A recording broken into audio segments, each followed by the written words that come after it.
अस्सलाम वालेकुम। तहरीक इंसाफ ने एक कामयाब जलसा कर लिया। दावे ज़ाहिर है तहरीक इंसाफ तो भी होर तरह के ने, हुकूमत बिल्कुल फ्लॉप जलसे को कह रही है। तो जिहड़े कानून नाफज करने वाले इदारे ने उन्हों की पकड़ दकड़ दसदी है कि उनके अंदर भी काफ़ी बेचैनी महसूस हुई है इस जलसे के इनकाद तो बाद।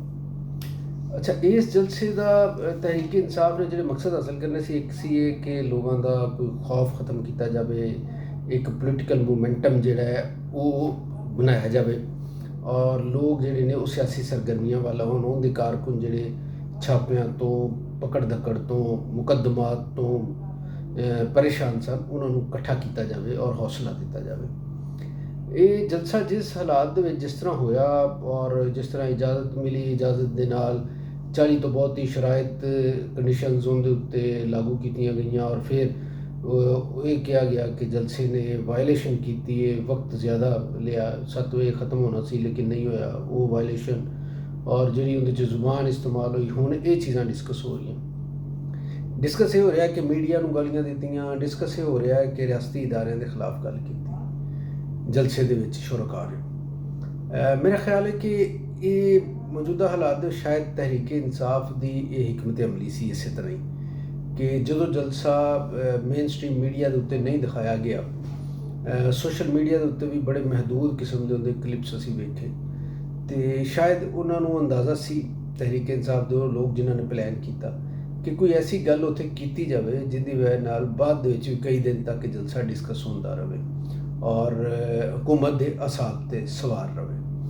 जित तक ये गल दी तो इतों इस हद तक तो तहरीक इंसाफ कामयाब रही, लेकिन जितों तक गल सियासत की तो सियासत दे विच सानू कोई इस जलसे ने पॉजिटिव इजाफा नहीं किया। सियासी रवायत साढ़े हाँ ऑलरेडी बहुत मसख हो चुकी ने।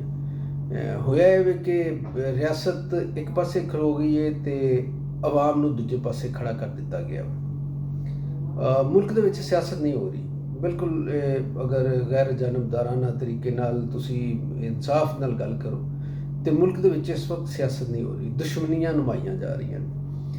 जिहड़े लोग जिहड़े वजीर जिहड़े सियासी रहनुमा जिहड़े अपोजिशन रहनुमा जिस तरह बयानबाजी करते हैं उन्हें तो लगता ही नहीं कि पाकिस्तान का सब नाल वड्डा मसला जिहड़ा है इत्थे दी माशी बदहाली, ये लगता ही नहीं कि पाकिस्तान दुश्मनों के निरगे च घिरिया होया, ये लगता ही नहीं कि इत्थों के लोग बेरोज़गार ने, उन्होंने कोई छत नहीं हैगी, रोटी के लाले पे ने लोगों को, बिल्कुल लगता ही नहीं।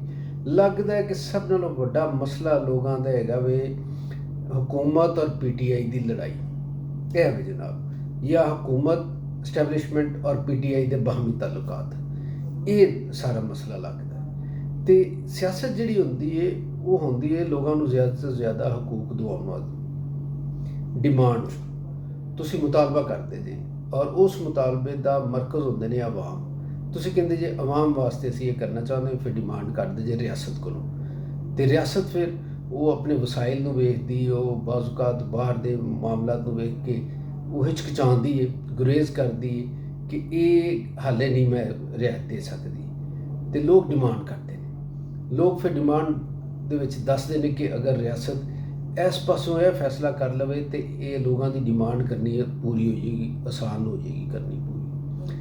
तो ये मामला पार्लीमेंट भी जाते हैं, सड़कों के उत्ते भी आते हैं और फिर रियासत जाहिर है आहिस्ता आहिस्ता लोगों को इख्तियार देती। पाकिस्तान के उल्ट होया वे, पाकिस्तान के जिहड़े लोगों का इख्तियार है वो आहिस्ता आहिस्ता रियासत वाल जा रहा है, रियासत ताकतवर होती जा रही और जिहड़े अवाम ने वो बेबस हो रहे। और रियासत के ताकतवर होने का यानी एक जिहड़ा अमल है ना और पहलू वो ज़्यादा तशवीशनाक है कि अगर तो रियासत बतौर रियासत ताकतवर होवे तो कोई अर्ज नहीं, ये खुशी की गल है, वो लोगों की बहबूद वास्ते ज़्यादा काम कर सकेगी। लेकिन इत्थे इंजे कि रियासत के नां ते कुछ लोग ने, कुछ जमातां ने या कुछ फेस ने सियासी जमातां दे, वो कभी एक जमात भी होंगे दूसरी जमात भी जा सकते हैं, ये भी हो सकता है। तो वो लोग ने वो क्लब एक पोलिटिकल लोगों का और उन्होंने कोई अफसरशाही भी मिली।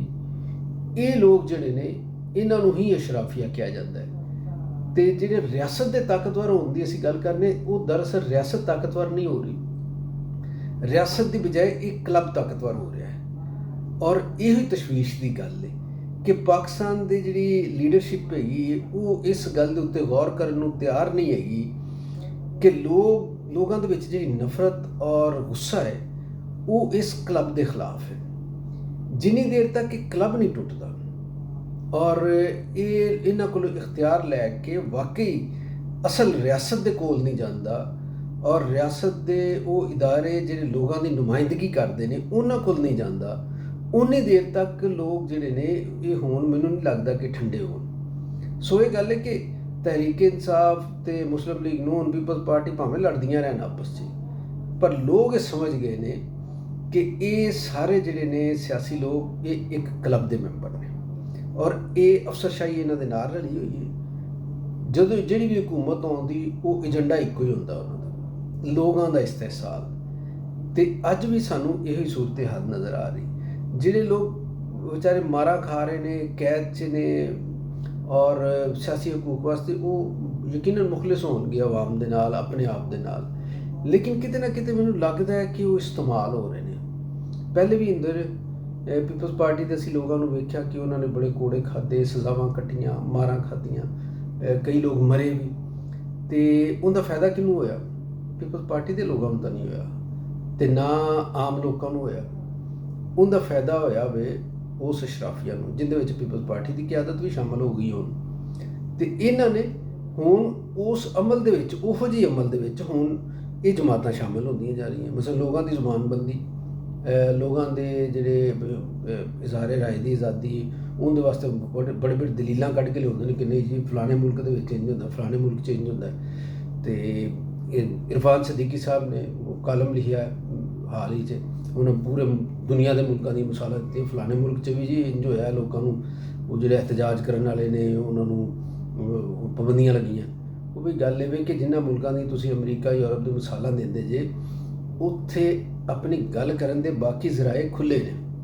ਫਿਰ ਜਦੋਂ ਨਹੀਂ ਹੁੰਦੀ ਗੱਲ ਉਹਨਾਂ ਦੀ ਪੂਰੀ, ਤੇ ਫਿਰ ਉਹ ਅਗਰ ਬੰਦਾ ਇਹਤਜਾਜ ਵੱਲ, ਪੁਰਤਸ਼ੱਦਦ ਇਹਤਜਾਜ ਵੱਲ ਜਾਵੇ ਤੇ ਉਹਦੇ ਖਿਲਾਫ ਕਾਰਵਾਈ ਬਣਦੀ। ਪਾਕਿਸਤਾਨ ਦੇ ਵਿੱਚ ਸੂਰਤ ਹਾਲ ਹੈ ਕਿ ਪੁਰਅਮਨ ਤਰੀਕੇ ਨਾਲ ਗੱਲ ਕਰਨਾ ਮੁਸ਼ਕਿਲ ਹੋ ਗਈ ਔਰ ਇਹ ਹਕੂਮਤ ਜਿਹੜੀ ਹੈ ਇਹ ਆਪਣੇ ਇਕਦਾਮਾਤ ਦੇ ਜ਼ਰੀਏ ਮੁਸਲਸਲ ਐਸਾ ਤਾਸੁਰ ਦੇ ਰਹੀ ਹੈ ਕਿ ਇਹਦਾ ਰਵੱਈਆ ਜਮਹੂਰੀ ਨਹੀਂ ਹੈਗਾ। ਫਿਰ ਇਹਦੇ ਨਾਲ ਇੱਕ ਡਿਵੈਲਪਮੈਂਟ ਹੋਈ ਹੈ, ਉਹ ਮੈਂ ਗੱਲ ਤਾਂ ਜ਼ਿਆਦਾ ਕਰਨਾ ਚਾਹੁੰਦਾ ਸਾਂ ਲੇਕਿਨ ਉਹ ਚਲੋ ਜਾਂਦੇ ਜਾਂਦੇ ਉਹ ਵੀ ਕਰ ਲੈਂਦੇ ਕਿ ਕਾਜ਼ੀ ਫਾਇਜ਼ ਈਸਾ ਸਾਹਿਬ ਨੇ ਕਿਹਾ ਕਿ ਮੈਂ ਐਕਸਟੈਂਸ਼ਨ ਨਹੀਂ ਲੈਣੀ। ਤੇ ਹੁਣ ਮੈਨੂੰ ਇਹ ਲੱਗਦਾ ਕਿ ਹਕੂਮਤ ਕਿਸੇ ਹੋਰ ਆਪਸ਼ਨ ਵੱਲ ਜਾਏਗੀ, ਕੋਸ਼ਿਸ਼ ਕਰੇਗੀ ਕਿ ਜਸਟਿਸ ਮਨਸੂਰ ਅਲੀ ਸ਼ਾਹ ਸ਼ਾਇਦ ਨਾ ਬਣਨ ਤੇ ਹਕੂਮਤ ਕੋਸ਼ਿਸ਼ ਕਰੇਗੀ।